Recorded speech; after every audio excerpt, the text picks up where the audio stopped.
This is wrap and turns from the right side of the fabric, meaning the public side of the fabric, the front of the fabric. And the way wrap and turns work is I'm going to be knitting, this is for short rows, I'm going to be knitting partially across the row and stop before I knit the last stitches. And then I'm going to turn and I'm going to work back, I'm going to purl back. But I need to do something to whatever stitch it is that I'm going to be turning at. So I want to show you how I do wrap and turns. We're going to knit, and this could be at any point in your knitting. You know, you might have a pattern that says wrap and turn at stitch number, or it might say knit so many stitches, wrap and turn.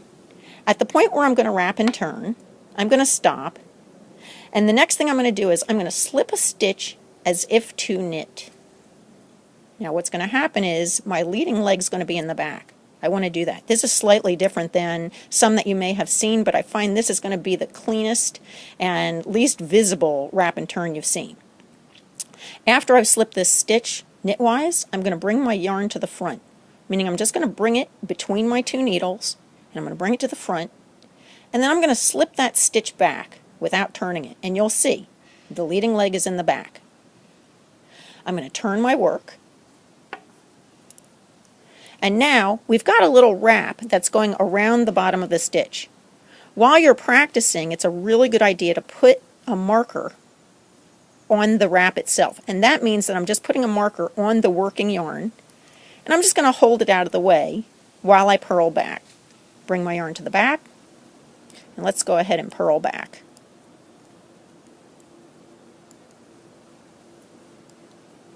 When I get to the end of the row, I'm going to turn my work over again for another wrap and turn. Now you can see, before we even go on, I want you to see this. See how there's a nice little hole? There's sort of a gap happening right there. That's where I turned the work. And you'll also notice that there's a sort of, it looks almost like a purl bump right at the bottom with the marker on it. That's my actual wrap. We're going to come back later and pick that up, but that's what I'm looking for. I want to find this gap, and I want to find that wrap around the bottom. Okay, let's do one more of those. Again, I'm going to knit to the point where I want my next wrap to be, and that's basically wherever I want to turn my work. I want to stop. Let's say it's this stitch. Insert your needle as if to knit. Bring your yarn to the front.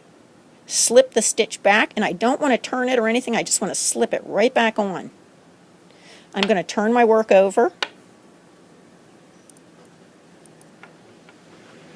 I'm going to slip a marker right onto that wrap. Hold it out of the way. Just kind of hold it there. And now I'm going to purl back.